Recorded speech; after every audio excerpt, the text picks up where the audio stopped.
vocês viram lá que eu propus essa conversa fiada com esse tema, né? Para que fazer livros? E hoje eu estava pensando que, na verdade, essa pergunta podia ter sido melhor formulada, ela podia ser a pergunta por quê e não para quê. E por quê? Porque fazer livro para a gente que trabalha com edição é talvez uma atividade que a gente se faça sem perguntar o porquê. Faz parte do nosso cotidiano profissional e a gente está editando, e o modo como a gente edita em cada contexto vai se tornando natural para aquele contexto, de modo que a gente não precise necessariamente ficar perguntando toda vez que vai fazer um livro, por que estou fazendo esse livro? Por que editar? Né? Por que fazer livros? Mas eu acho essa pergunta interessante no sentido, assim, da pergunta que as crianças... Sabe aquela fase que as crianças têm de ficarem sempre perguntando por quê de tudo? Até o ponto que os adultos ficam completamente enervados, porque eles já não sabem mais responder tanto por quê. Quando eu era criança, tinha um livro, já que estamos falando sobre livros, né? Um livro que eu li que me marcou muito, chamava Curiosidade Premiada. E era uma menininha que ela estava justamente nessa fase, e tudo ela queria saber o porquê, e os pais já não aguentavam mais tanto porquê, levam a menininha para conversar com uma senhora vizinha deles, que era uma senhora que entendia de tudo, era muito sábia, e perguntam para ela, né, o que a gente faz com essa menina que não para de perguntar? A gente não sabe mais o que responde para ela, e ela continua perguntando por quê flor, por que a flor nasce, cresce e depois murcha, por que o pintinho vira frango e depois vira galo, sabe? A gente não sabe o porquê dessas coisas. E aí essa senhora fala, talvez vocês possam começar a dizer que vocês não sabem. Né? É um bom começo, não saber. E aí eu acho que essa pergunta, por que fazer livro, no nosso contexto aqui, tem mais a ver com isso. Da gente, de repente, se deparar com o fato de que a gente tem respostas demais para que fazer livro, respostas dadas, respostas automatizadas. E, de repente, a gente pode só começar a perguntar, sem se preocupar em dar respostas definitivas para isso, sobre por quê, para que fazer livro, como uma criança pergunta. Né? E, então, quando a gente começa a fazer essa pergunta, ou quando eu começo a fazer essa pergunta para mim mesma, né, por que fazer livro? E eu vou começar a estudar a história do livro no Ocidente, eu vou observando que os motivos que levaram os mais diversos sujeitos a produzirem livros ao longo da história variaram. E que, portanto, aquela crença que a gente tem de separar os editores, né, como eu falei no vídeo hoje lá no Instagram, que a gente separa os editores entre aqueles que fazem livros porque eles são capitalistas e querem produzir produtos, são capitalistas selvagens, querem produzir produtos e ganhar dinheiro. E, por outro lado, tem o editor, que é o editor cultural, que é aquele também conhecido como editor humanista, e que produz porque ele tem um acordo, ou vamos dizer assim, um compromisso com a disponibilização pública da cultura. Né? Como se uma coisa não fosse compatível com a outra. Né? E a gente sabe, por exemplo, que nesse campo, no contexto brasileiro, a Companhia das Letras, por exemplo, surge com esse nome, Companhia das Letras, justamente para poder unir esses dois propósitos. Né? A ideia de companhia, para eles, tem a ver com essa ideia da empreitada capitalista da empresa, né? E, ao mesmo tempo, das letras, no sentido da divulgação cultural. E é uma grande editora, uma editora, inclusive, que foi absorvida por um grupo, um conglomerado editorial, por vários já, né? Assim, foi passando, e os conglomerados editoriais são, para a gente, hoje, aquelas editoras que mais se aproximam da ideia de capitalismo selvagem, no sentido de que, dentro dos conglomerados editoriais, não necessariamente se produz livro para os donos desses conglomerados com um intuito cultural, mas com um intuito mesmo comercial, de produção em larga escala e de venda disso como um outro produto dentro de qualquer série de produtos que um conglomerado produza, né, nas suas diversas empresas. Mas, ainda assim, a gente pode dizer que a Companhia das Letras continua fazendo um grande trabalho no Brasil de divulgação cultural, né?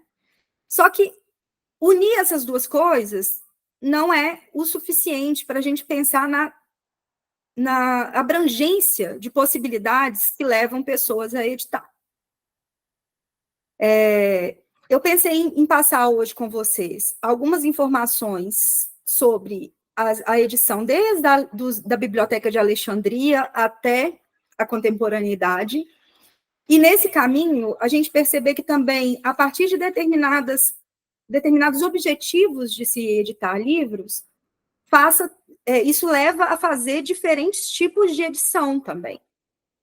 E isso é alguma coisa que me parece importante trazer aqui, por causa de um dos grupos que eu estou orientando nesse ano, que é o Laboratório Curva, que cada pessoa está levando o seu projeto autoral para editar o seu próprio livro, e mais do que a gente pegar o livro e fazer aquele original simplesmente se transformar, só um minutinho, se transformar num objeto, a gente pode se perguntar que tipo de publicação, ou que tipo de edição, que tipo de trato editorial a gente vai dar àquele material. Então, isso é um dos objetivos dessa conversa de hoje, contribuir para esse percurso de publicação das pessoas que estão nesse grupo. Mas também estou orientando outros 2 grupos de pesquisa com temas bem diferentes entre si. Um deles é por uma edição antirracista de literatura infanto-juvenil, e nesse grupo a gente tem pensado muito sobre por que editar determinados materiais, ou como a edição pode ter esse propósito antirracista, né? A edição do livro infanto-juvenil. E, por outro lado, o outro grupo é de edição independente na Amazon. A gente está se embrenhando no universo dos livros digitais e nas mais variadas formas de publicação do livro digital, que não só na Amazon. E também temos visto campos e contextos de publicação muito variados, que têm objetivos muito diferentes do que aqueles que a gente está acostumado a atribuir ao livro impresso. Então, esses já seriam exemplos que a gente pode até começar por eles na nossa conversa, para depois fazer um percurso histórico. Mas eu acho que seria interessante, quem quiser, na verdade, né, falar, assim, hipóteses do que, para quê? Para que publicamos? Para que fazemos livros, né? Alguém gostaria de levantar algumas hipóteses sobre isso?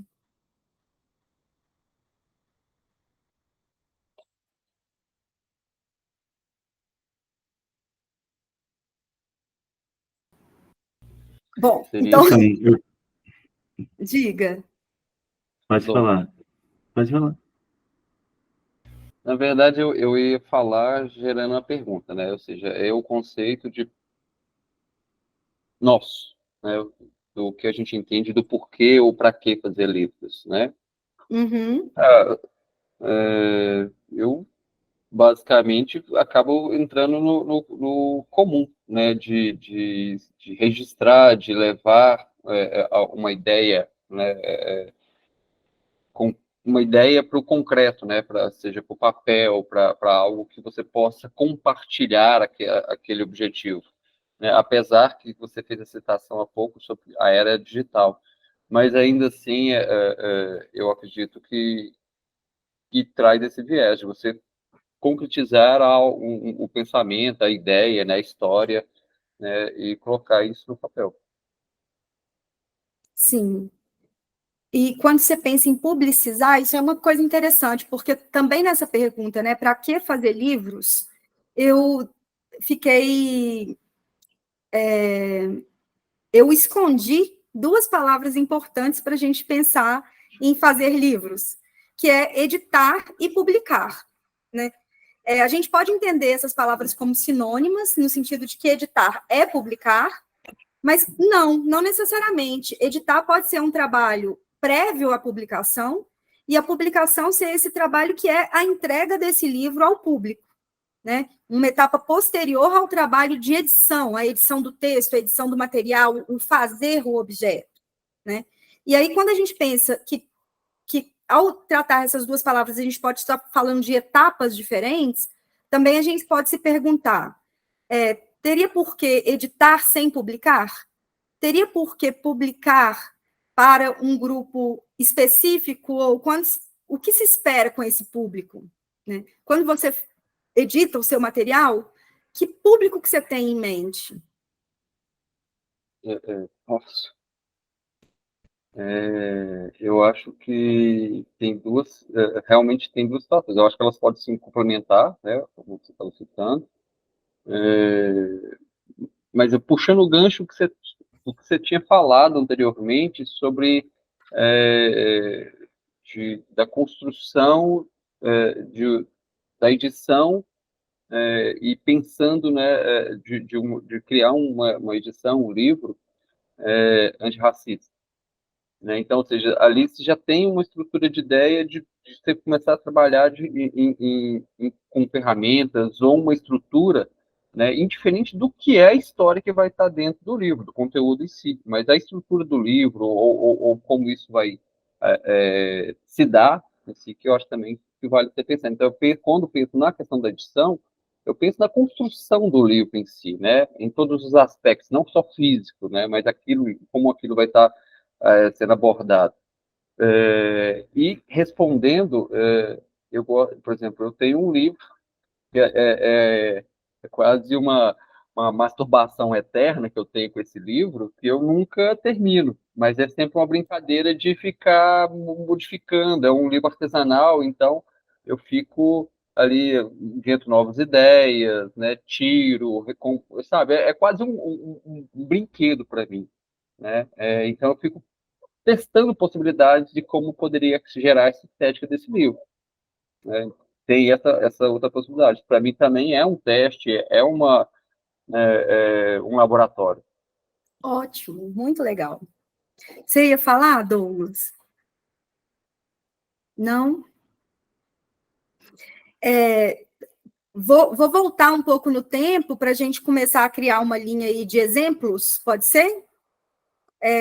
Eu acho muito interessante esse exemplo da Biblioteca de Alexandria. Não é a primeira grande biblioteca da história do mundo, né? Mas ela é uma grande biblioteca que se inspirou em grandes bibliotecas anteriores a ela, e uma biblioteca de rolos, né? Porque também, quando a gente está falando em livros, a gente pode se perguntar sobre de que materialidade a gente está falando, mas ali em Alexandria a gente está falando dos rolos de papiro. Não sei se vocês sabem, né, do que se trata, mas o papiro é uma fibra vegetal que era unida em formato de tecido, né, e que formava, então, rolos compridos de até 40 metros, e os textos eram escritos ali e enrolados.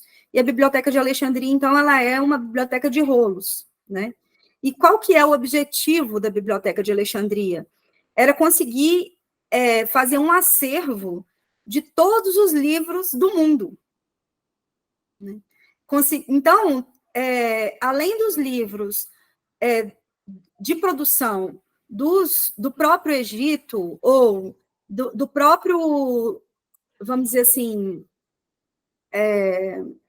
império, né, que estava ali em construção, em instabilidade, que rapidamente se tornaria instável, todos os navios que aportavam no Egito tinha uma regra de que era necessário retirar de lá todos os livros, copiar esses livros e entregar a cópia para os navios, permanecendo os originais na Biblioteca de Alexandria, né?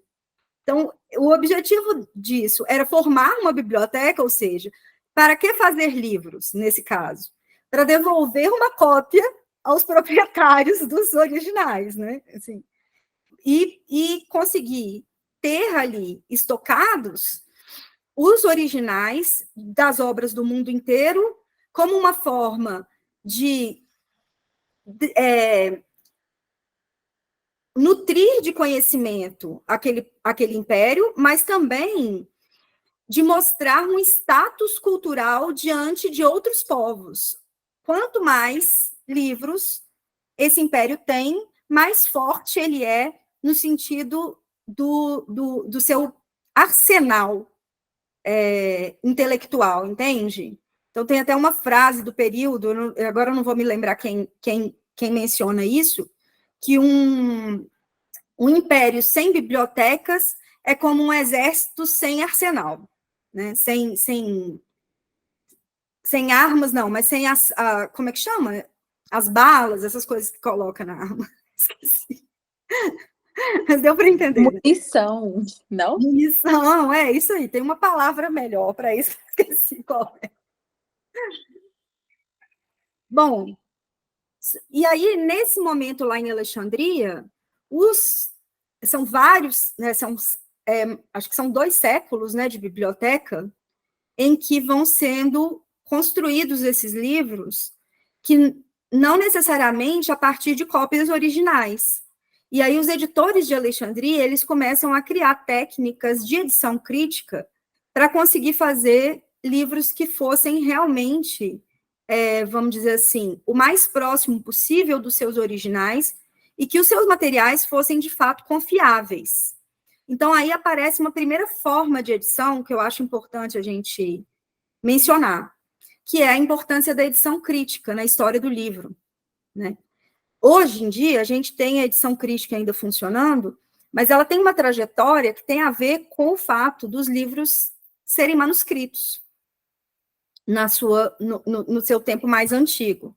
Essa tradição de fazer a edição crítica, que é pegar várias versões de um mesmo livro, né, e escolher, a partir de parâmetros que são elaborados pelos filólogos, quais variações são mais comprovadamente, vamos dizer assim, fortes no sentido de aquilo ali tem que permanecer no estabelecimento do texto final. Então, a edição crítica ela tem uma questão de estabelecimento de texto e, ao mesmo tempo, de inclusão de comentários nas laterais que permitem à pessoa que pegue aquela edição compreender os estudos que foram feitos para chegar naquela versão considerada, então, a versão definitiva do texto, né? Então, nesse momento ali, a gente tem uma biblioteca que está dentro de um museu que era um centro de estudos, né? Com salas de aula, e esses livros, eles não tinham uma função comercial, mas logo mais, ainda na antiguidade, há uma circulação comercial de livros. E essa circulação comercial de livros, ela tem como critério aí o número maior possível de cópias que se possa fazer. Comparando as cópias que se tem nas bibliotecas e as cópias que circulam no comércio, há grande diferença de qualidade.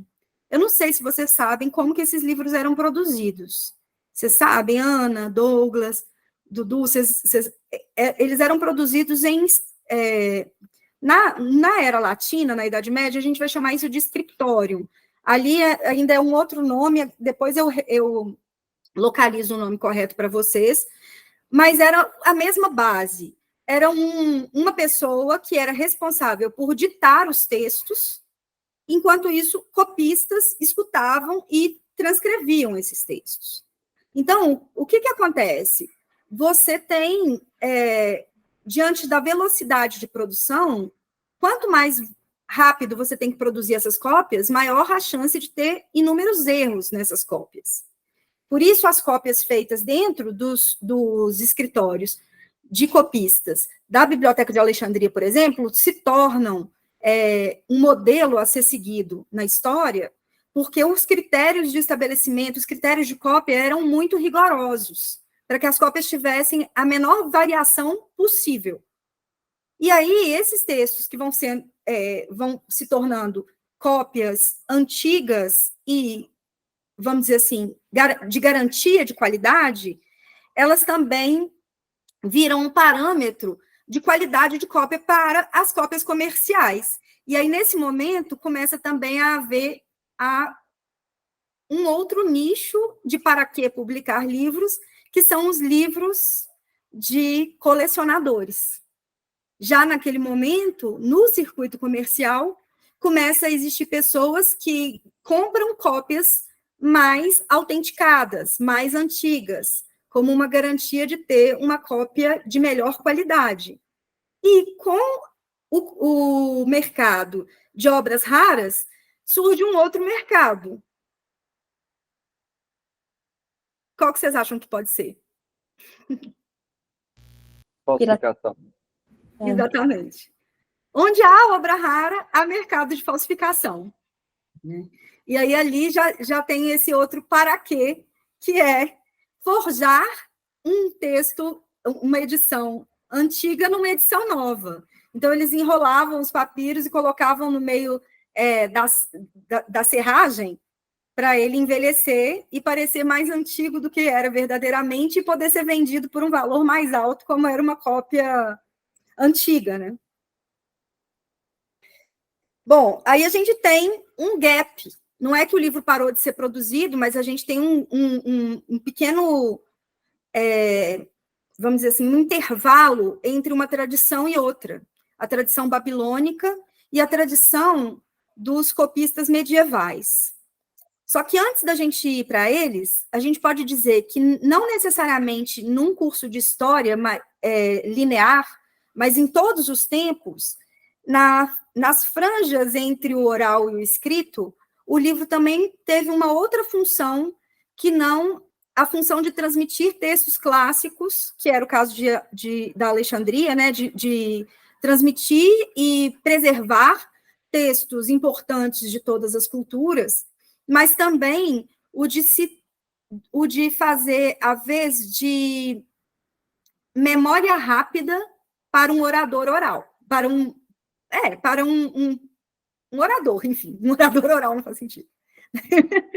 E esses livros, eles têm outras materialidades.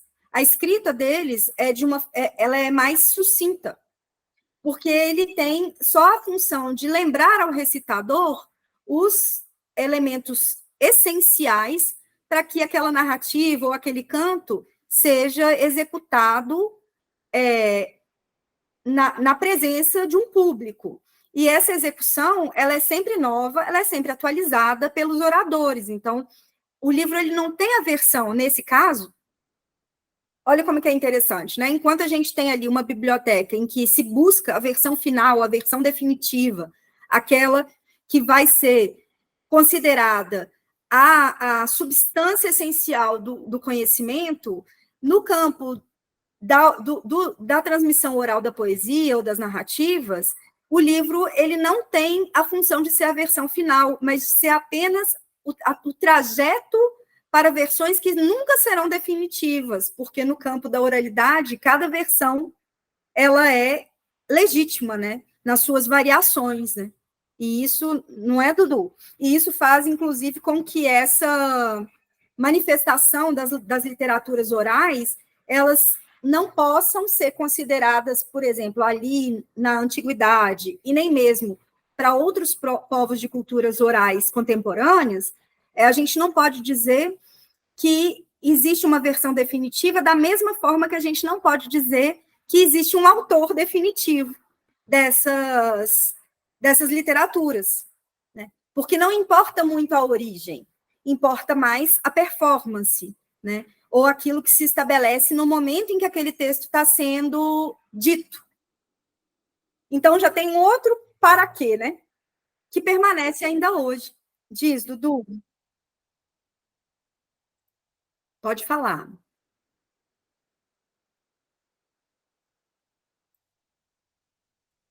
Oi.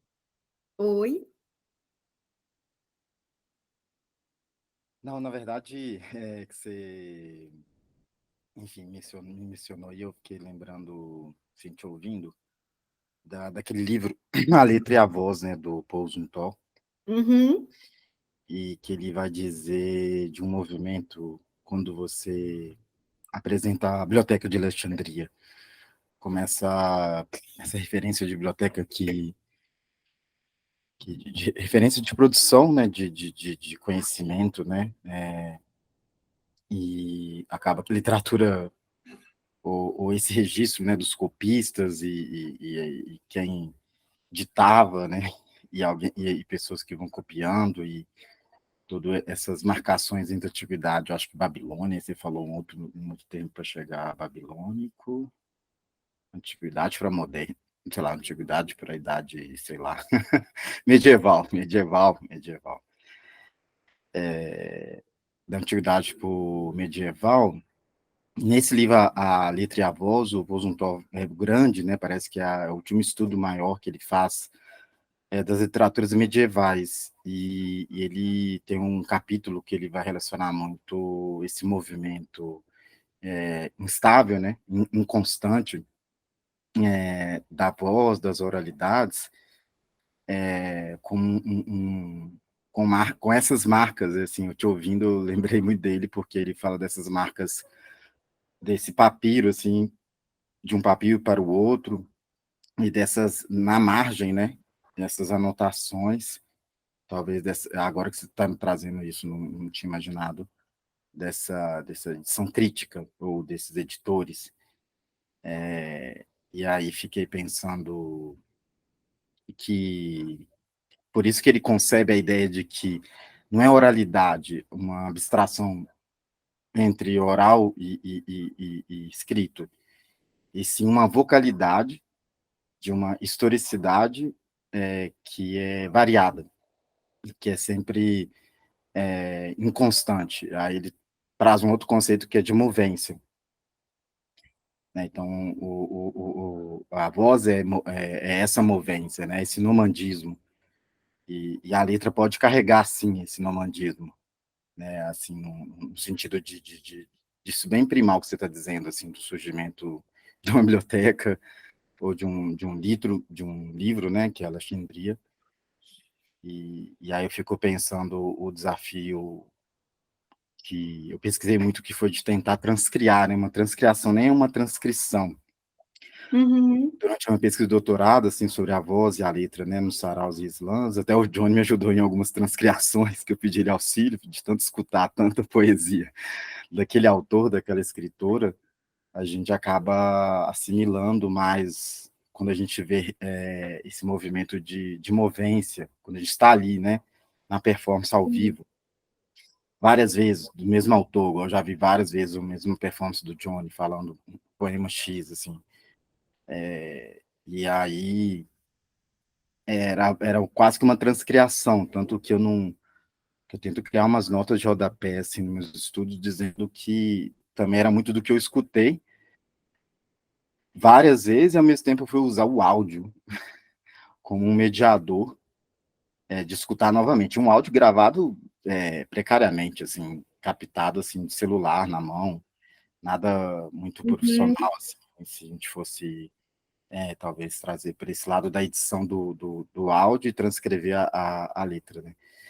E aí isso me remete muito a essa ideia de nomadismo, né? Nomadismo, que é uma outra obra, assim, eu acho, das primeiras traduzidas do Zumthor, que está aqui, como chama? A escritura e nomadismo. Uhum.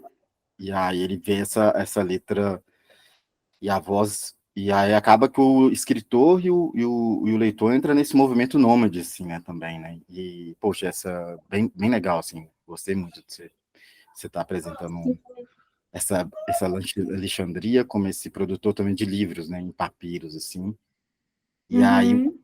juntou e outros estudiosos de literaturas medievais, ele não é o único, né? Sei lá, a gente pode pensar no Roger Chartier, ele fez alguns estudos sobre os cancioneiros, né? Ali na Europa eles chamam, tem um outro nome que não é cancioneiro, esqueci Os o nome. prosadores? Os É prosadores? desse gênero popular, seria dos Uhum. trovadores, Enfim, porque ele vai estudar os leitores da leitura na França, né? Na Idade Média. Observadores, né? Uhum. Ao Chartier, esqueci o nome do gênero, assim, enfim. Mas só dialogando mesmo, assim, que você citou, acho que é algo, assim, quase que... Mas depois, poesia provençal? Não, eu lembro desses leitores da França, mas, assim, é o nome do gênero, assim, que é esse cancioneiro. Assim, nós aqui seria o hotel, assim, no Brasil, esse cancioneiro popular. Eles têm moda, não é... Enfim, o Zumthor fala de Madeira, o Chartier também, mas que seria esse cancioneiro popular, que às vezes nem a gente perde a noção de autoria. Quem realmente criou essa canção, sei lá, essa da série Casa de Papel, assim, que é italiana, anti-Mussolini, antifascismo, que seria Bella Ciao, por exemplo. Tanto a cadência rítmica, quanto o som do canto, né? Quem realmente é autor daquilo, quando ele virou domínio público, né? Virou domínio popular, assim, né? E é isso, eu só queria, talvez, pensar que esse processo da biblioteca me faz lembrar, eu busquei aqui o que é a Biblioteca Alexandria, virou uma universidade, acho que provavelmente ela foi uma das primeiras escolas também na Idade Antiga, na Antiguidade. A biblioteca tem a ver com escolástica, e talvez nesse escolástica, aí o Zumthor, na letra e a voz, ele vai dizer, dentro da escolástica, de uma perspectiva de escolas, na Idade Média, da Idade Média para a idade, a proximidade depois da idade, entre a idade da antiguidade antiga e a Idade Média, surgem as escolas. E acho que as bibliotecas estão um pouco nesse movimento histórico, assim, também. No sentido de produção de conhecimento, de você ter um acervo, um repertório, e, ao mesmo tempo, essa letra, ela começa a dominar a escola como a perspectiva da gramática. Inicialmente, talvez, a escola era mais retórica, o estudo da retórica. E aí, o Zumthor problematiza nesse livro, A Letra e a Voz, um capítulo, e que me faz... Aí ele depois vai dizer do domínio, e aí eu acho que é o surgimento da imprensa, acho que é um outro processo aí que você deve citar, tipográfico, né, da máquina mesmo, pré-revolução industrial, enfim, que aí quando ganha entre século XVIII e XIX, parece, não sei, ou XVII, enfim, que surge essa máquina que vai produzir em larga escala, o papel barateia também, papiros era um papel caro de se produzir, ainda é, você pegar hoje, vai fazer papiro, talvez vai ser difícil, artesanal, e aí a tecnologização, essa industrialização da imprensa, o surgimento da imprensa, vai transformar sociedades em grafocêntricas, o que antes de Cristo não era, né?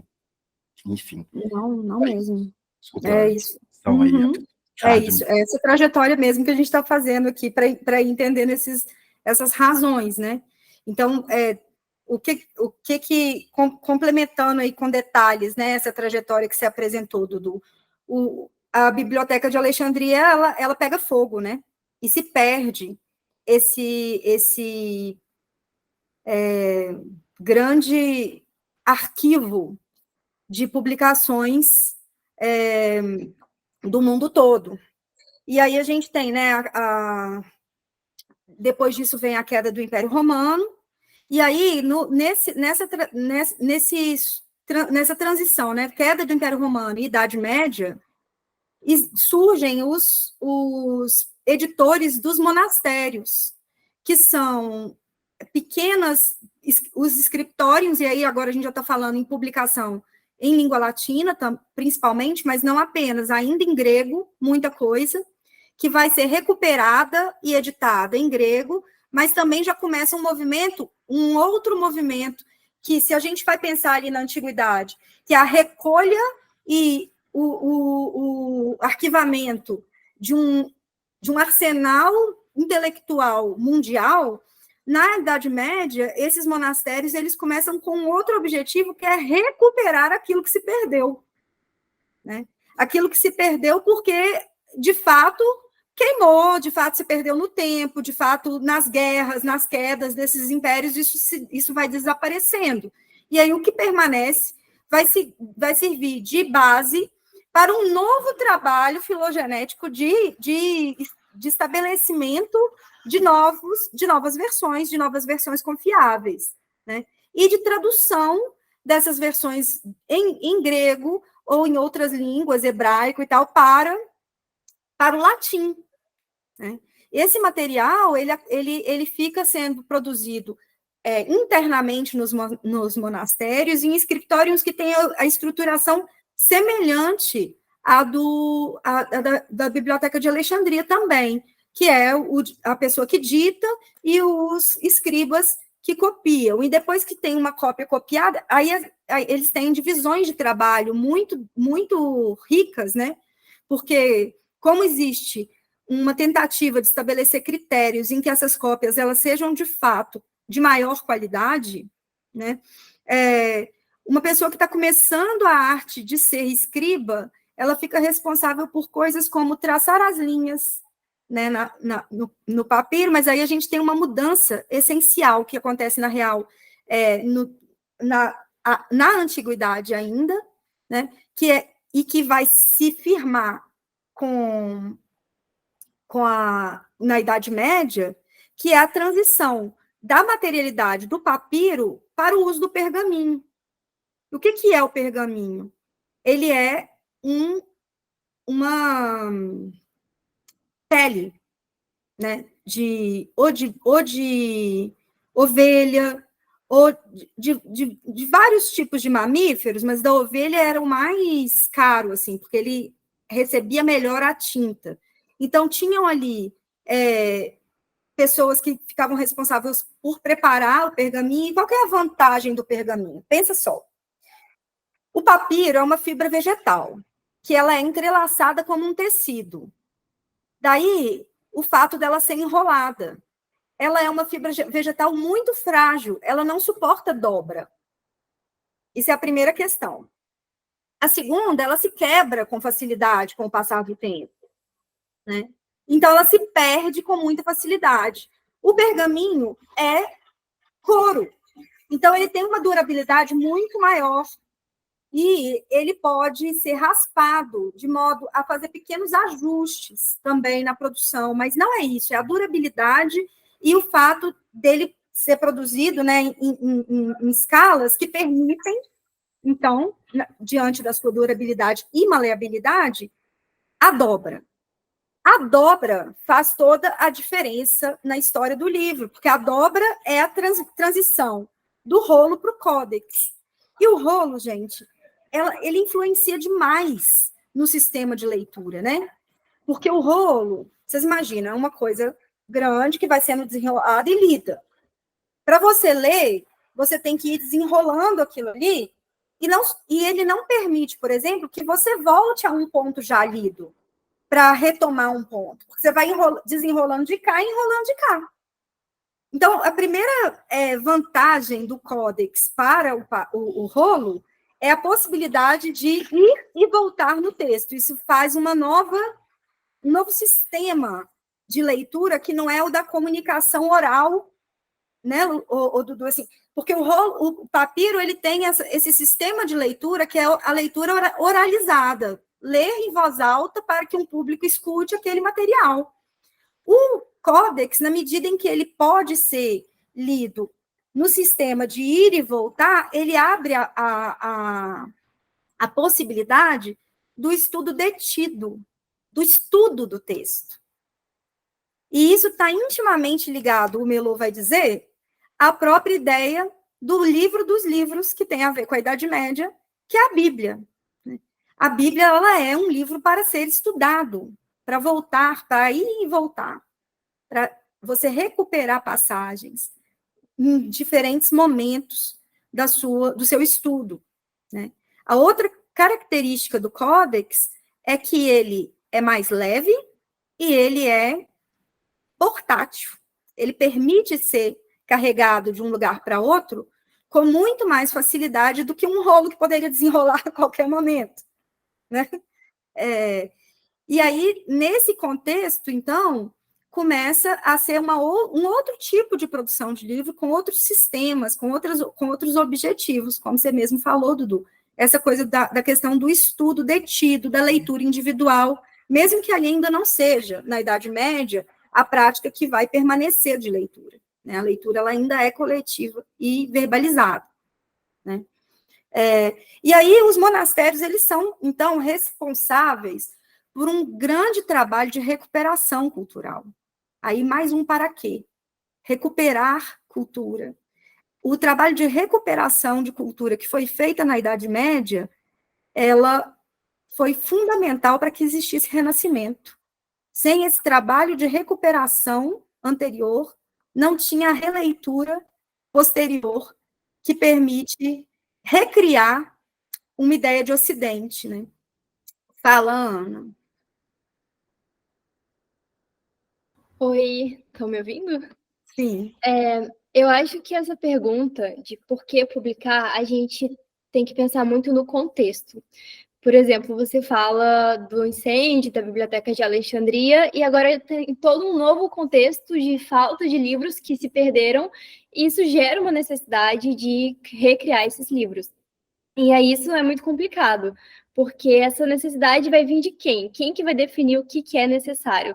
Então, quando a gente pensa mais antigamente, quando esse poder de publicação era muito concentrado na mão de quem tinha dinheiro, por exemplo, tem uma comunidade indígena politeísta, então quem vai decidir o que tem que imprimir é a Igreja Católica, que vai querer catequizar essa comunidade, então vai imprimir um monte de Bíblia. E agora a gente pensa que isso mudou, né? Porque tem a autopublicação, e então isso tem um viés muito político também. Tem aquele livro da Anelisa Ribeiro, Como Nasce uma Editora, que ela fala muito isso: se não tem espaço, vou criá-lo. Então tem os editores de minorias, só que isso também não resolve o problema, né? Porque a gente pensa, tá, então agora eu posso me publicar, e eu vou publicar um material enquanto uma mulher LGBT. Só que as pessoas vão querer ler isso? Será que as pessoas realmente vão querer dar dinheiro nesse material, ou elas vão preferir continuar dando dinheiro àquele livro que é uma edição de luxo, que tem um monte de brindes e que continua sendo publicado por uma editora enorme que concentra todos os bens de capital? E aí, isso também a gente vê muito nas editoras pequenas nascendo e logo depois morrendo, né? Essas editoras que vão encontrando espaço, elas fazem uma curadoria dos autores e das coisas legais, e esses autores acabam migrando para as editoras maiores, e as editoras pequenas que estão procurando espaço nunca crescem. Isso é muito complexo, né? Sim, muito. Você colocou muitas questões aí, eu vou tentar recuperar algumas, tá? Com relação a esses exemplos indígenas que você falou, Ana, é muito pertinente a sua colocação. Tem um livro que eu estou, assim, muito aos poucos com ele, mas eu recomendo, porque ele é um tesouro, que é esse aqui, que eu não sei se a luz aqui está meio ruim, deu para ver agora? Chama Códices. Depois eu passo as referências que eu usei para essa aula por escrito para vocês, tá? Para essa aula, para essa conversa, né? Mauado. O que acontece? Existia no território americano, né?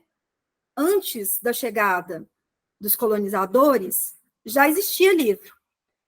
Os maias tinham livros, né?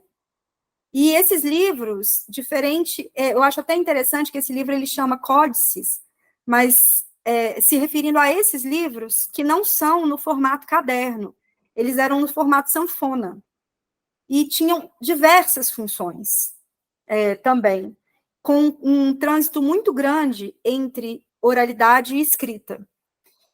Livros belíssimos, eu vou tentar depois pegar umas imagens para compartilhar, não deu tempo de eu fazer isso.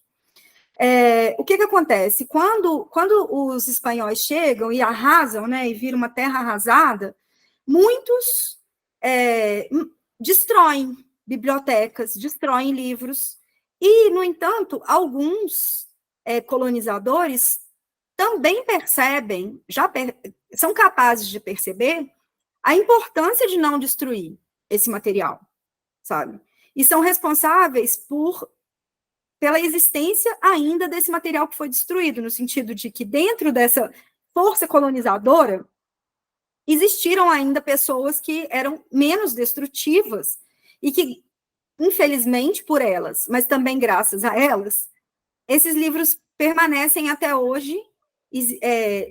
Graças a elas, vocês entenderam o contexto que eu estou falando isso, né? Por quê? Porque eles começam a traduzir esses livros para as línguas indígenas em linguagem alfabética. E isso é que permite que hoje se volte a esses livros que foram mantidos e consiga se compreender o tipo de escrita que era uma escrita hieróglifa. Então, eles fazem uma transliteração, né, para a escrita alfabética e depois traduzem para o latim, para que eles possam também compreender o latim e espanhol. Não sei, não lembro mais, agora fiquei confusa. Tá? Acho que ali já era espanhol. Então, nesse processo ali, a mesma coisa se deu aqui no Brasil com os jesuítas. Nesse processo de colonização, com o objetivo de suplantar a cultura do outro, uma sobra positiva tem, que é o registro, sabe? O registro que muitos jesuítas fizeram de narrativas, de uma série de informações e de narrativas e de cantos e tudo mais, que eles faziam ali para conseguir aprender as línguas indígenas, para depois traduzir a Bíblia para essas línguas indígenas. Então, nesse movimento de entender o outro, muita coisa acaba sendo registrada e guardada, quando o objetivo era destruir o outro.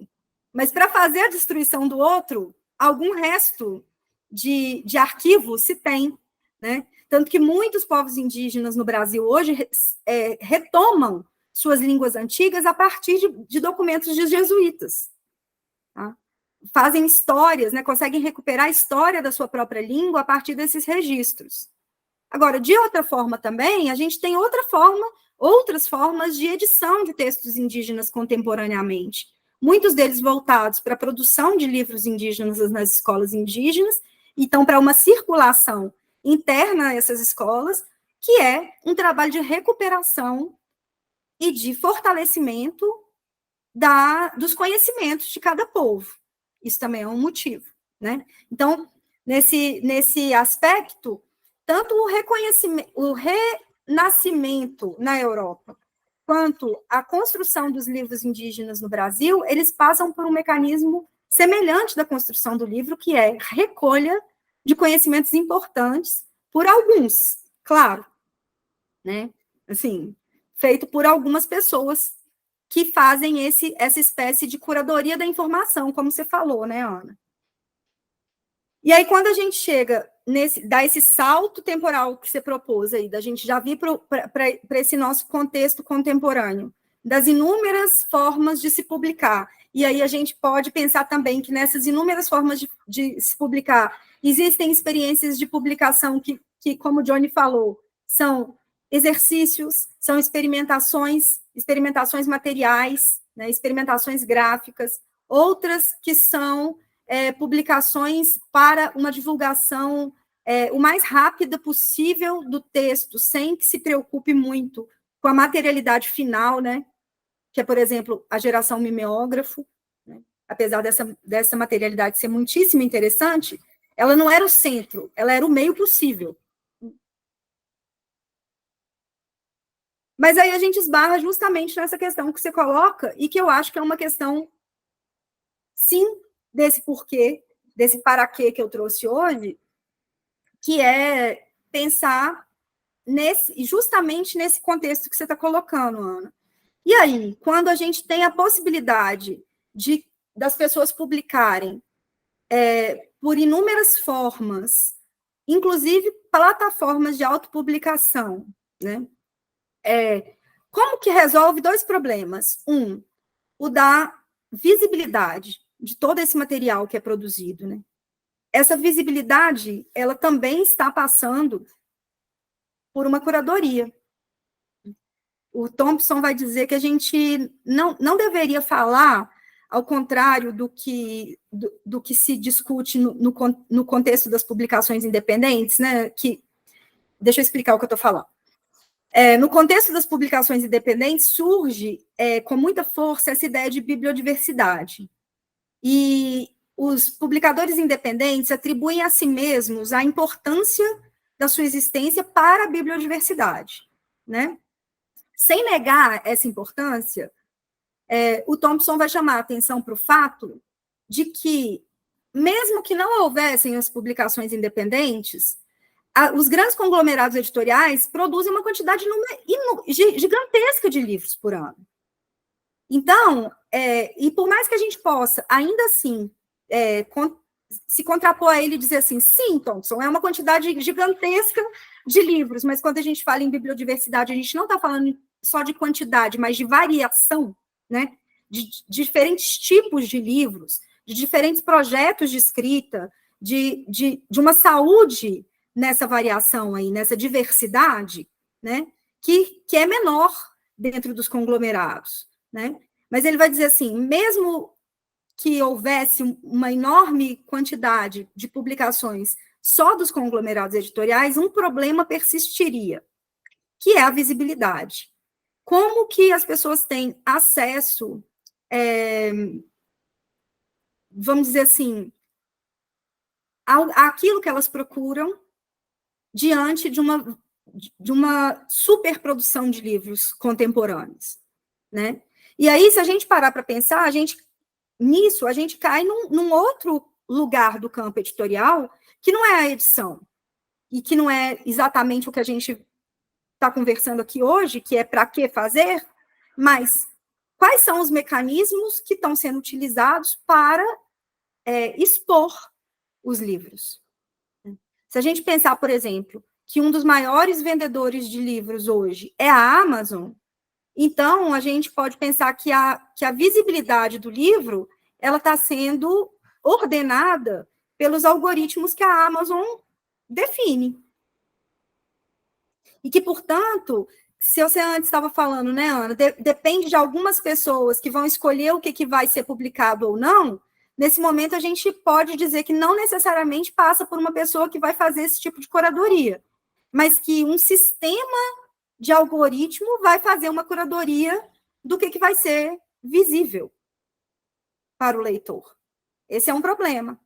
O outro problema que você coloca, que eu acho interessante também, é de qual que é o sonho, a perspectiva, o desejo de cada autor enquanto autor, no sentido de que autor eu quero ser, né?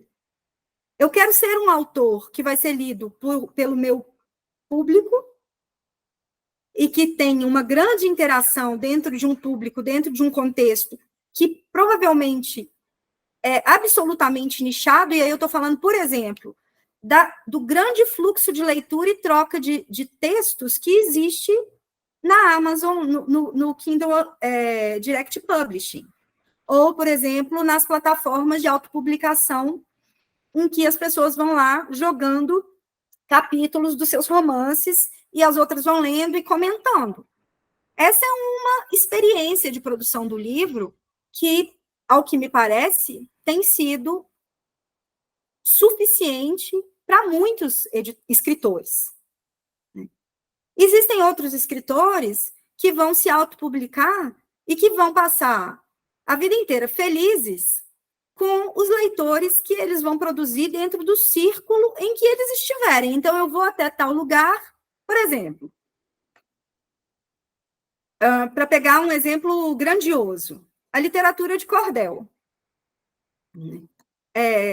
Os autores, os cordelistas, eles não estavam necessariamente preocupados em serem grandes autores, mas em que seus livretinhos fossem comprados nas feiras em que eles faziam as suas lindíssimas, belíssimas performances orais. E ainda assim, os cordéis eram best-sellers. Né? Mas que tipo de fama um cordelista tem no sentido de um entendimento contemporâneo de fama? O que eu observo é que tem autores que começam a publicar em editoras muito pequenas, mas o olho deles está nas grandes editoras. E aí eu acho que seria, inclusive, um pouco, vamos dizer assim, injusto a gente colocar na conta só da editora grande o fato desses autores migrarem, entende?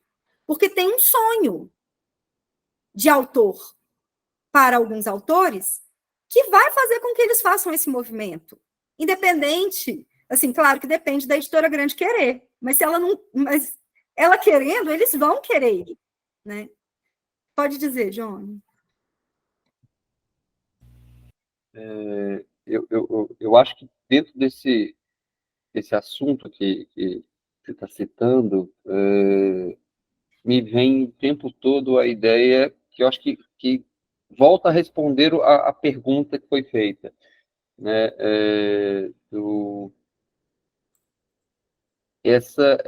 A gente, indiferente de ter a editora grande, a editora pequena, os formatos, né, etc., ainda a gente tem uma internalização de uma ideia meio capitalista de que eu preciso publicar e vender, né? Ou seja, vender. Ou seja, eu sou um bom escritor, eu sou, né, um escritor consagrado se eu vendi, né, 1000 livros, né? Sonho de todo mundo aqui. Então, assim, começa, eu acho que sempre a gente está galgando nesses degraus, assim, procurando subir um degrauzinho a mais. Eu consegui, indiferente da editora, do que, né, ou se realmente teve uma crítica boa, ou se o conteúdo está chegando, não sei, né? É a questão de vendi, né? Eu consegui vender 1000 exemplares, 10.000 exemplares, olha que maravilha que seria. Então, eu acho que ainda a gente acaba, né, tendo lá longe esse sonho, para assim, ó, eu vou publicar e vou vender um monte. Sim, isso tá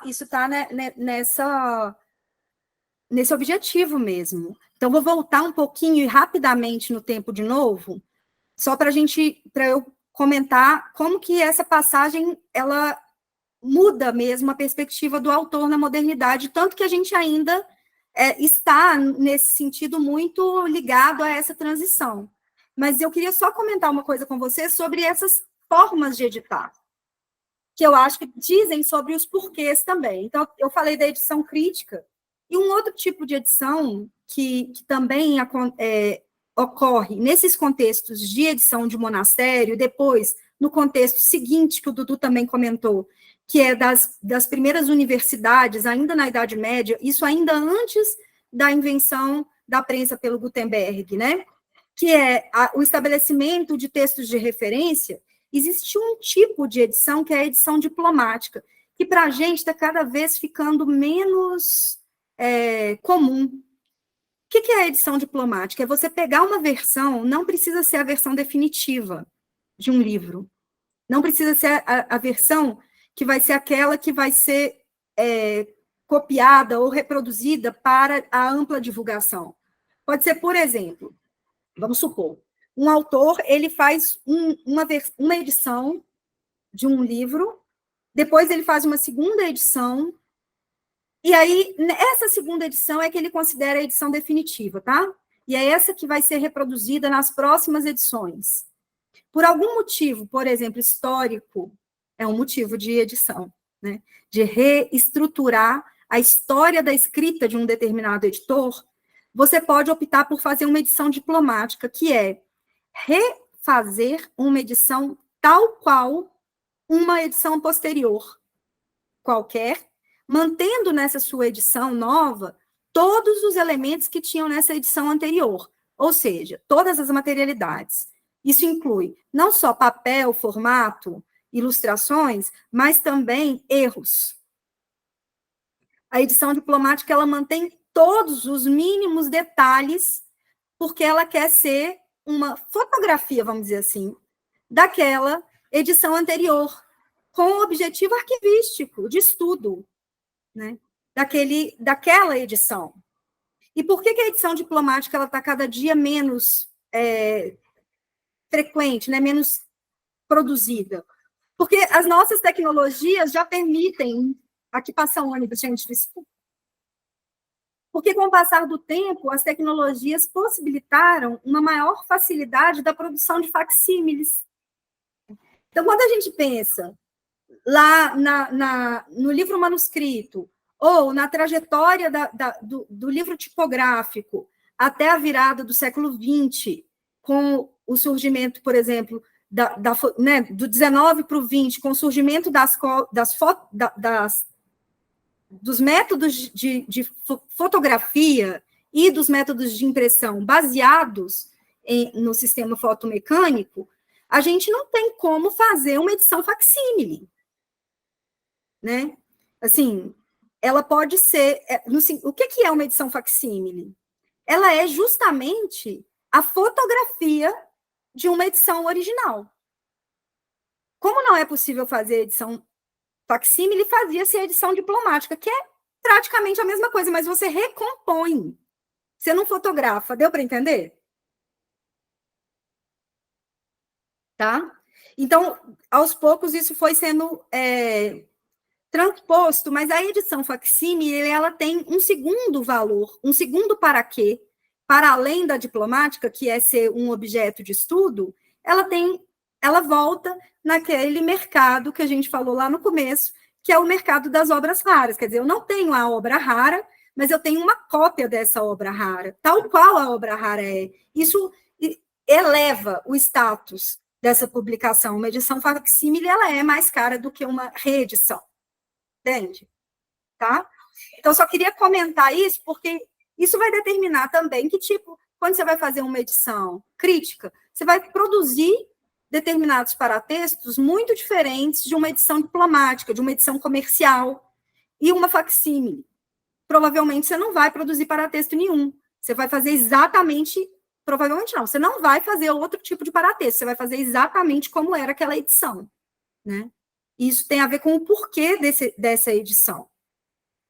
Bom, agora dando um salto para pegar esse seu gancho, e aí depois a gente pode fazer uma rodada final, assim, porque, de fato, hoje essa conversa é uma conversa fiada mesmo, de levantar esses exemplos para a gente ver como que são vários os motivos e as materialidades e as escolhas editoriais. Como que o motivo implica numa escolha editorial, que implica numa materialidade, né? Mas como você comentou essa questão, e a gente estava conversando sobre isso, dessa perspectiva do autor de querer ter a sua obra vendida, pelo menos aí por 1000 exemplares, né?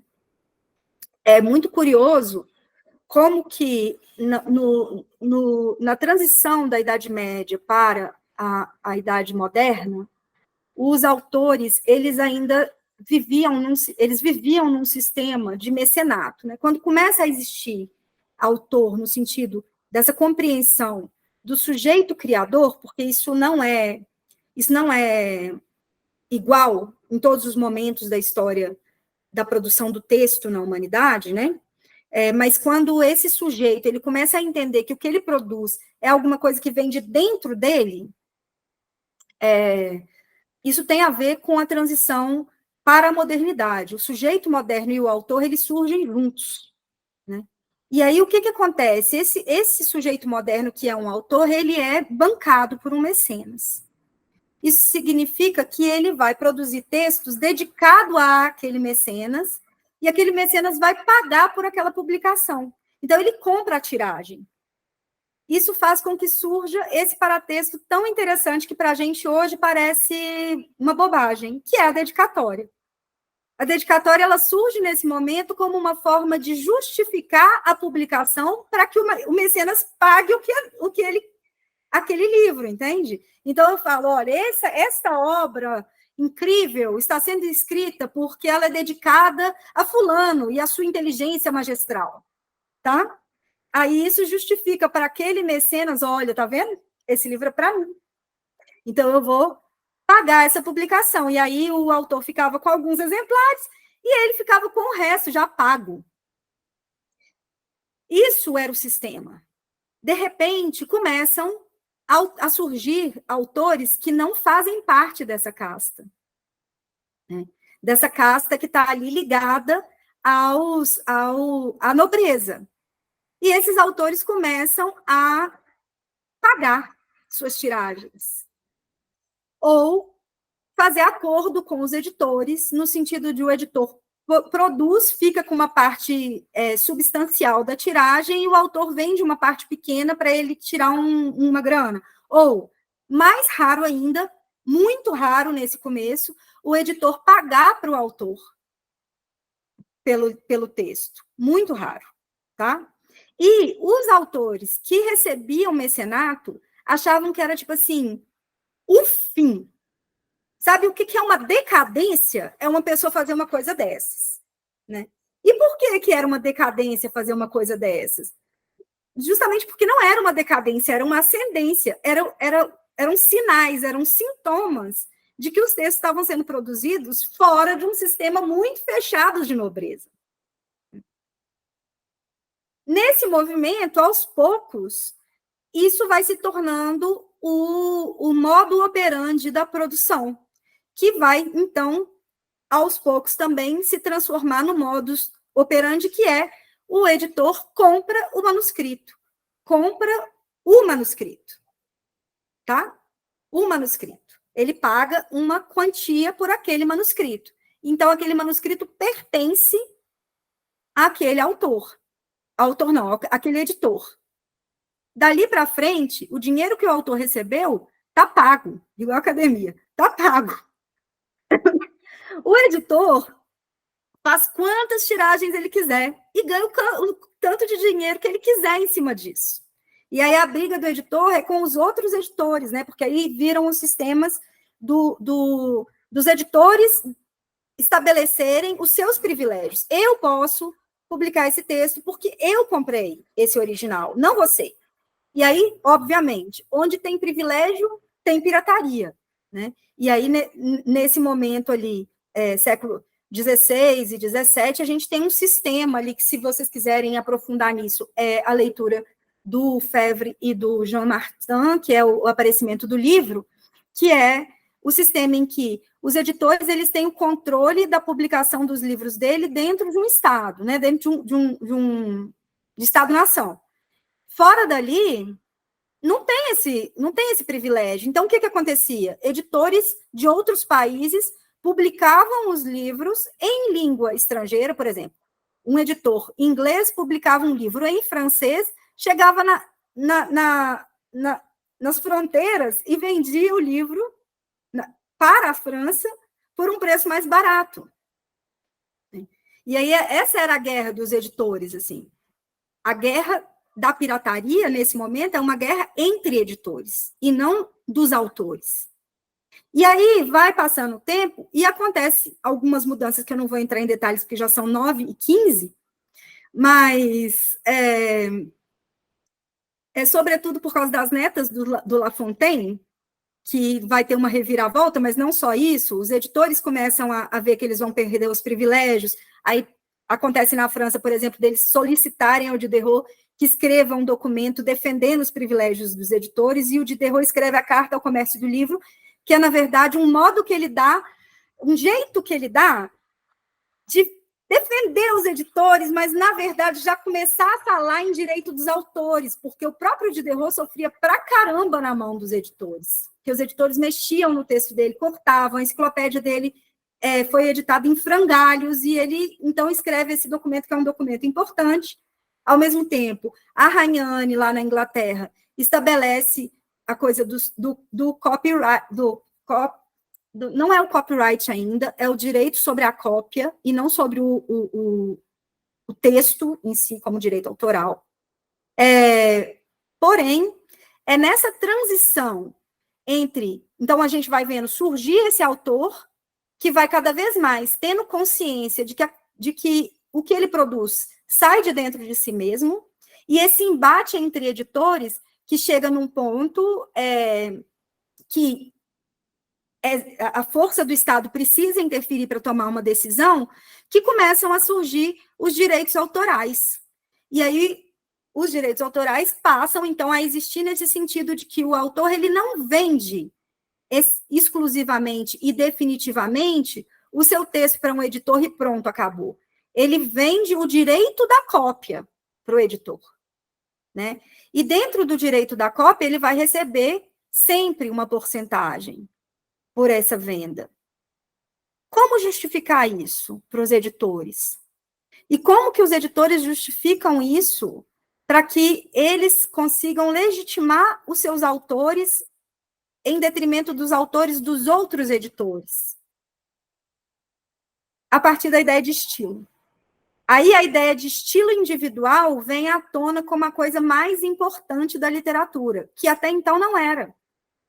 E isso começa então, a fortalecer o autor, que é esse modelo de autor moderno, que é o genial, que é o original, e que, por mais que a gente tenha tido, depois disso, inúmeras, né, experiências de vanguarda, né, o modernismo é o auge dessa ideia da originalidade, mas, ao mesmo tempo, já começa a colocar em crise algumas coisas, com a questão da ideia de cópia e tudo mais, que a contemporaneidade dá uma lavada.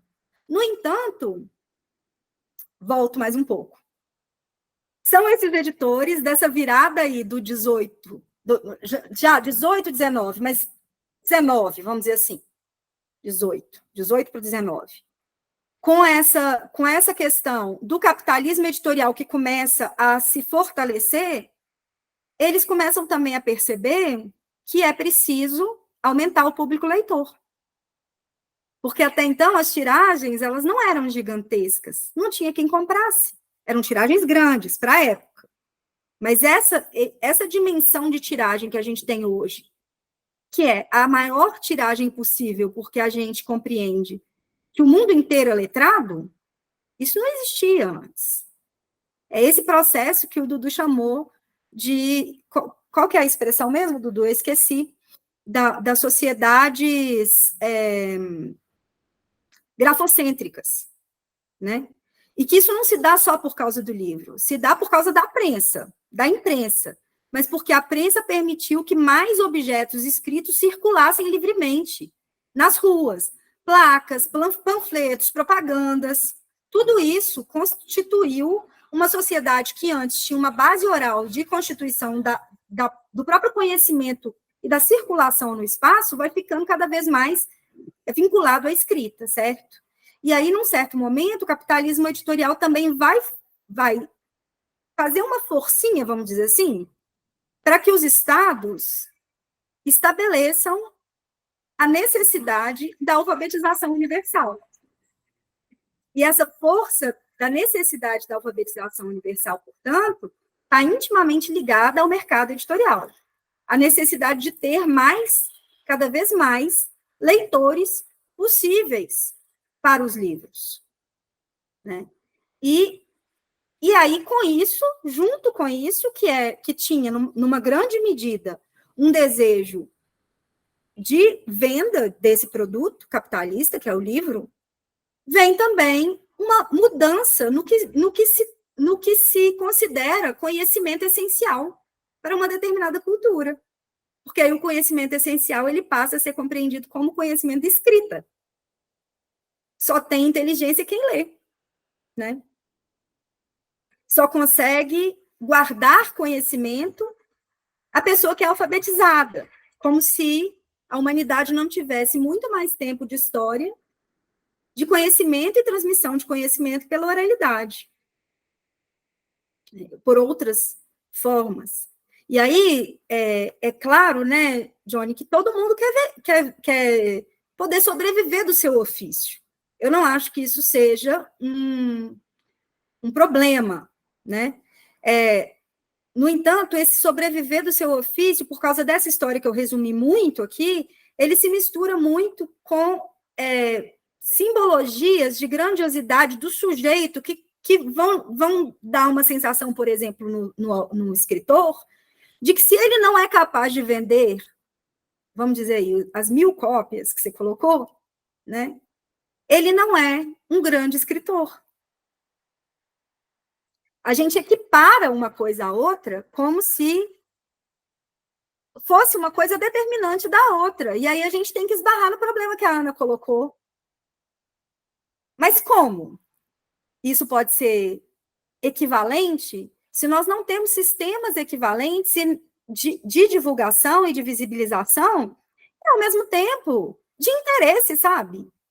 Assim, diga. Pode dizer. Coisa rápida. Aí me fez a referência de que também se a gente não tem, às vezes, aquele escopo de um padrão de livro, né, atual, né, você vai buscar outras formas, zines, livretos, etc., também, muitas das vezes, o mercado ou as pessoas também não vão te considerar o escritor. Não tem aquele padrão bonitinho, formatadinho, quadradinho, né? Então, aí já parece que nem é livro. Tem isso também. Tem isso, sim. E eu acho que um dos objetivos obscuros dessa minha conversa é porque isso é, para mim, uma questão que eu acho que a gente precisa de debater publicamente mais, sabe? Esse lugar de marginalidade simbólica que a autopublicação tem. Né? O tanto que, por exemplo, a determinadas editoras, mesmo que pequenas, elas fazem uma legitimação da figura do autor, que o autor que se autopublica, que faz seu livrinho e vai ali numa feira vender, ele não alcança. Né? Qual o simbólico que a gente está reproduzindo contemporaneamente nesse momento? Diga, Clarice. Ei, gente, eu tô doente, por isso vou privar vocês de ver minha imagem nesse momento. Eu queria só, assim, eu tô adorando a conversa, infelizmente soube mais tarde, mas queria só adicionar, porque eu achei muito interessante esse conjunto de fatores, né, Alice, que a gente está elencando para um entendimento de uma produção que é muito complexa, né, assim. Uhum. E eu só achei muito interessante, assim, nessa virada, né, desse processo histórico que você descreveu, você remontou aí a questão material da invenção da imprensa, e eu acho que é muito interessante de lá, né, olhando lá atrás e pensando hoje essas instâncias de legitimação, vamos dizer assim, da publicação não hegemônica, para não falar que é independente, que às vezes eu acho que até o termo independente ele mesmo, às vezes, parece que já carrega qualquer coisa ali de uma certa confusão simbólica, assim, Sim.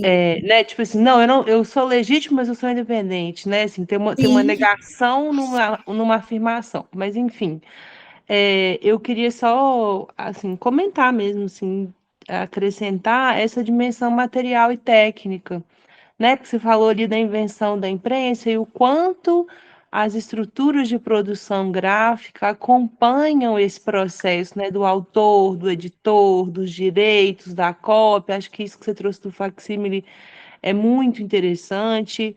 E o quanto isso também está implicado hoje na materialização, na cara mesmo, né? Do que a gente entende como publicação independente, assim. E aí eu estou trazendo isso porque eu sou das artes, eu sou das artes visuais, eu estudo a edição enquanto artista, né? Minha pesquisa acontece aí, e aí eu tô adorando, assim, entrar mais no mundo da edição, porque eu sinto que o conhecimento prático e técnico da produção gráfica, nesse processo, vamos dizer assim, de legitimação e de empoderamento do autor, ele é essencial, sabe? Assim, me parece que não dá para a gente dissociar né, a linguagem do meio de inscrição dela, né, de como que ela está registrada, como que ela é tocada, como que ela é lida, como que ela é recebida pelo corpo que gera e o corpo que consome, assim. Então, enfim, só queria fazer esse comentário.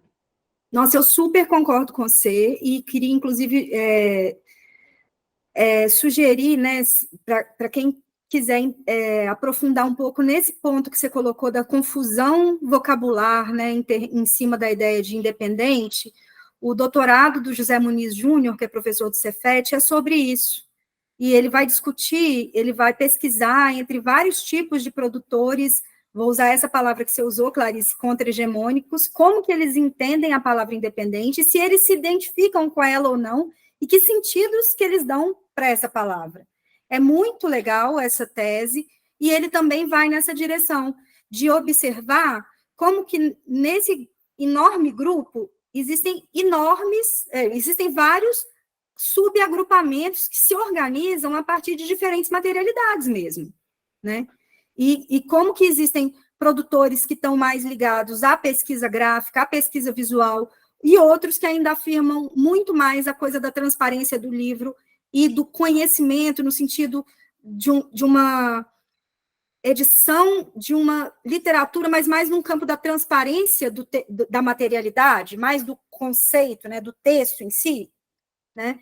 E eu acho isso muito interessante, porque a gente pode, inclusive, ampliar para esse outro grupo que eu estava falando mais cedo, que a gente também está estudando, que são esses autopublicadores, vamos dizer assim, mirins, que são as crianças e adolescentes que estão se autopublicando nessas plataformas, porque ali também existe uma materialidade própria, existe uma visualidade que dá àquele grupo uma legitimação.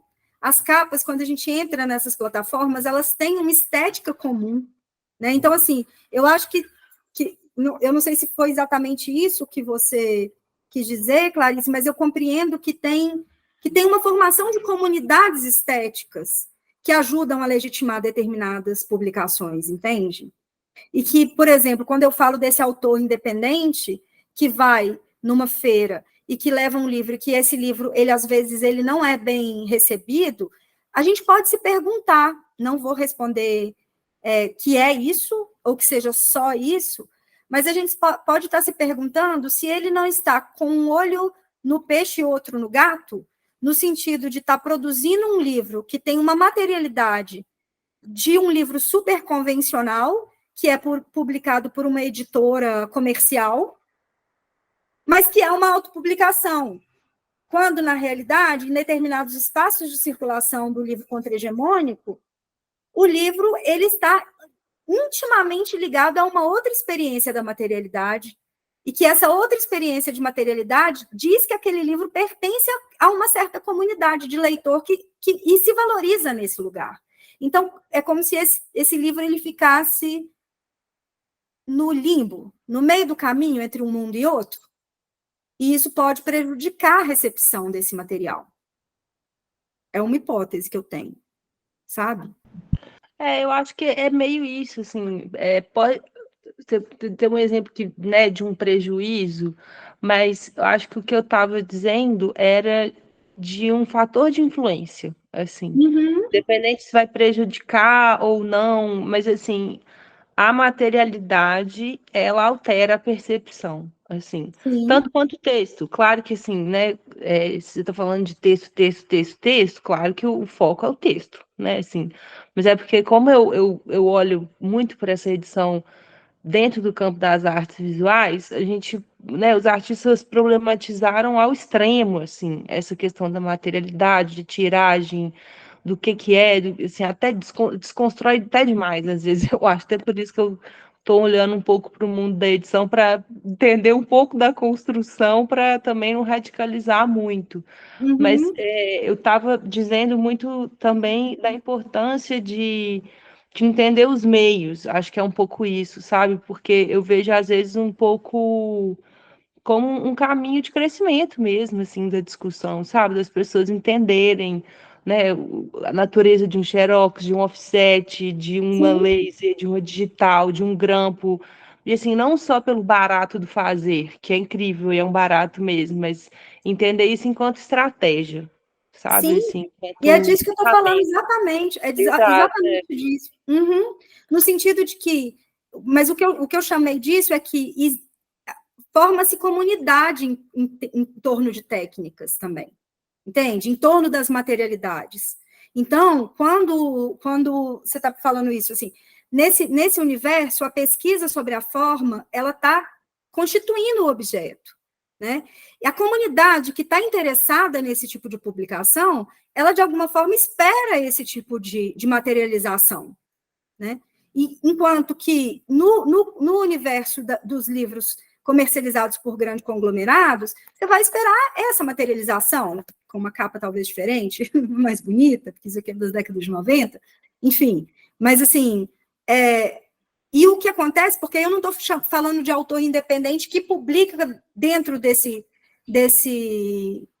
dessa comunidade que pensa a materialidade, mas eu estou falando de alguns autores que publicam seus livros sozinhos nessa materialidade mais convencional, e quando o fazem, sentem que a marginalização em cima da sua obra é muito grande, porque ele não consegue se inserir em nenhuma das comunidades em torno do livro. Então, eu acho que isso no meu ponto de vista, o que eu estou querendo dizer é, a gente se perguntar sobre a materialidade, a gente se perguntar sobre o para que aquele livro está sendo editado, quais são as questões que mobilizam cada sistema de publicação, seja de um grupo, seja de uma editora, seja de uma comunidade que frequenta uma mesma feira, ou de uma comunidade que publica dentro de uma plataforma de autopublicação. A gente compreender esses contextos e o para quê de cada um desses contextos vai ajudar justamente a entender como que você precisa disso para se situar enquanto autor, entende? Sim, com certeza, claro. Né? Dudu, você queria comentar alguma coisa?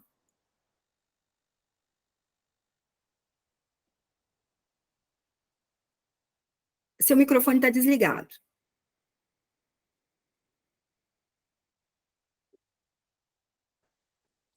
Não, é que se você citou essa pesquisa do professor José Muniz, eu acho que é José Muniz mesmo, né? Júnior, José Muniz Júnior. do Cefet MG. Chama Girafas e Bonsais. Sim, eu recordei quando eu estudei lá no Cefet MG, lá no doutorado de linguagens, também conheci uma outra pesquisa, acho que vale a pena, porque dialoga com essa questão que você está trazendo como problemática, o que as editoras independentes, ou esse circuito, né, dos selos de autopublicações artesanais e tudo, constroem nessa imagem do escritor, né? Assim, você está problematizando isso, né? Pelo que eu compreendi. De tipo, só é escritor, e aí o Jonathan falou, só é escritor quando você publica um livro, Codex. Assim, e aí você está problematizando, se o escritor, o artista, vai para a rua vender sua autopublicação, né? Sua obra ali, artesanal ali, ou eu falo rua, ou uma feira, né? E aí eu acho que o universo das feiras, e você está levantando que é um conceito importante, eu acho que é uma categoria aplicada, assim, que é pensar as comunidades interpretativistas, ou as comunidades escritoras leitoras, né? Que estão em torno dessas materialidades, desses suportes, dessas mídias, né? E aí eu lembrei da pesquisa de mestrado da Flávia Denise. Não sei se vocês conhecem, ela é editora de uma revista chama Chama, o nome Chama, né? O nome da revista Chama, também de publicação de autores contemporâneos, acho que é uma revista nova, não sei. E ela faz uma pesquisa sobre as feiras literárias, artísticas, literárias de Belo Horizonte, bem interessante, assim. E ela traz algumas entrevistas com os editores, vamos dizer assim, desses pequenos selos, dessas editoras populares, dessas editoras independentes, assim, e também traz uma conversa com o público, também, leitores e leitoras, que frequentadores, né? Frequentador dessas feiras, e acaba, por exemplo, eu lembro, eu participei de uma roda com ela, assim, ela falando do estudo dela, por exemplo, a Feira Faísca, acho que é Faísca, da Faísca, que tem muito essa levada que tem de trabalho, de estudo nas artes visuais, gráficas e tudo mais. E, por outro lado, a Feira Textura. Ela fez uma pesquisa também de campo com a Feira Textura, que é mais centrada na literatura, no literário, vamos dizer assim. Não que a editora também não está, enfim, dialogando com outras materialidades e mídias mais estéticas, artísticas, assim, pensando nas técnicas e cores e tintas, enfim, das outras materialidades, e me fez lembrar dessa pesquisa, acho que vale a pena. Não sei se ela publicou em livro, mas a Flávia Denise é uma referência interessante. Eu também não sei, mas está no repositório. Sim, está no repositório, é fácil de achar na internet os dois trabalhos, e eles são bem complementares, e, ao mesmo tempo, eles também precisam de ser lidos considerando a data em que eles foram feitos, né? Porque essas feiras, elas mudam. Então, a textura foi se transformando também com o tempo. E eu acho que isso... aquelas impressões são das edições daquele momento, né? Essa impressão, ela tem que ser sempre atualizada. De qualquer forma, eu acho que, assim, é importante esse ponto que a gente chega, sabe? Da gente entender, quer dizer, eu trouxe exemplos, e a gente poderia ficar aqui o resto da noite elencando exemplos, porque o universo da produção editorial é muito amplo, né? Tanto no tempo, na história, quanto contemporaneamente nas diferentes experiências que acontecem ao mesmo tempo, né? Sincrônica e diacronicamente. Então, a gente poderia ficar enumerando, e aí, na medida em que a gente fosse trazendo mais e mais exemplos, a gente poderia elencar mais e mais paraquês. Mas para que elencar os paraquês? Eu acho que uma das funções disso é a gente, como pesquisador, conhecer, mas também como editor ou como autor, compreender em que lugar se situa o seu paraquê. Né? Em que comunidade, em que espaço esse lugar tem trânsito. O lugar que você quer estar vai ter trânsito com o lugar real já estabelecido ou que precisa de ser criado. Essa conversa poderia prolongar, porque, de fato, teriam vários outros exemplos nesse sentido. Mas a gente precisa encerrar, e eu queria, por causa disso, dizer que esses aspectos que eu trouxe hoje são alguns aspectos que estão atravessando esses grupos de pesquisa que eu estou orientando, né? E que acontecem quarta, na hora do almoço, de meio-dia a 1h30, e quinta, de meio-dia a 1h30. E que também atravessam a nossa experiência no Laboratório Curva, na medida em que, ao ir editando, a gente vai estudando a edição também e trabalhando coletivamente os textos que estão sendo trazidos. Então, essa aula termina também com esse convite de que aqueles que não estão nesses grupos, que venham para os grupos e que me ajudem também a divulgar, né? Porque quanto mais gente tiver, mais rica é a nossa discussão, mas também essa conversa para vocês entenderem qual que é a perspectiva desse meu trabalho, sabe? Independente de ensino editorial, que é muito mais da gente levantar e pesquisar questões do que necessariamente eu definir respostas para a gente, tá bom? Bom, gente, vocês querem comentar alguma coisa agora para encerrar?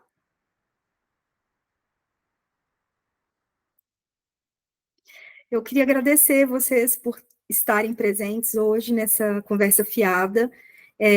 A gente pode marcar mais conversas fiadas aí com outros temas, se vocês quiserem me mandar ideias, sugestões de temas para a gente se encontrar eventualmente, quem sabe assim, uma vez a cada mês, ou a cada 2 meses, e trocar uma ideia, assim, eu super topo, tá? E essa conversa de hoje eu vou deixar no YouTube, assim que eu subir, obrigada a você, Jonas. Eu compartilho o link lá no meu perfil, tá bom? Obrigada, gente. Boa noite para vocês.